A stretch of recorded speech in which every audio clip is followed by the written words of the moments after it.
விஜய் அவர்கள் சீமான் அவர்களுடைய பிறந்த நாளுக்கு வாழ்த்து தெரிவித்திருப்பது தற்போது அந்த தரப்பினருக்கு நிகழ்ச்சியை ஏற்படுத்தியிருப்பதாக கீழே கமெண்ட்டுகள் பதிவுகளை இட்டு வருகின்றார்கள். இன்றைய தினம் நாம் தமிழர் கட்சியினுடைய ஒருங்கிணைப்பாளர் சீமான் அவர்களுடைய பிறந்த நாள்.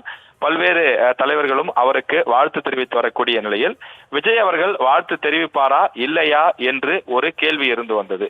விஜய் அரசியல் கட்சி ஆரம்பிப்பதற்கு முன்னரே பல ஆண்டுகளாக இருவரும் நட்பிலே இருந்து வந்தார்கள். அதாவது சீமான் அவர்கள் விஜய் அவர்களை கதாநாயகனாக வைத்து பகலவன் என்ற படத்தை இயக்குவதாக கூட திட்டமிடப்பட்டிருந்தது. ஆனால் பல்வேறு காரணங்களால் அந்த திட்டம் என்பது, அந்த படம் எடுப்பது கைவிடப்பட்டது. இந்த நிலையில் அரசியல் ரீதியாக இருவரும் நட்பு கொண்டிருந்தனர். இருவரும் ஒன்றாக பயணித்து அரசியல் தொடர்பாக பல்வேறு விஷயங்களையும் பேசி வருவதாக அவ்வப்போது தகவல்கள் வெளியாகி வந்தது. ஆனால் விஜய் அவர்கள் எடுத்திருக்கக்கூடிய இந்த அரசியல் நிலைப்பாடு சீமானுக்கு கோபத்தை கொடுத்திருக்கக்கூடிய காரணத்தால் அவர் தொடர்ந்து விமர்சித்து வந்தார்.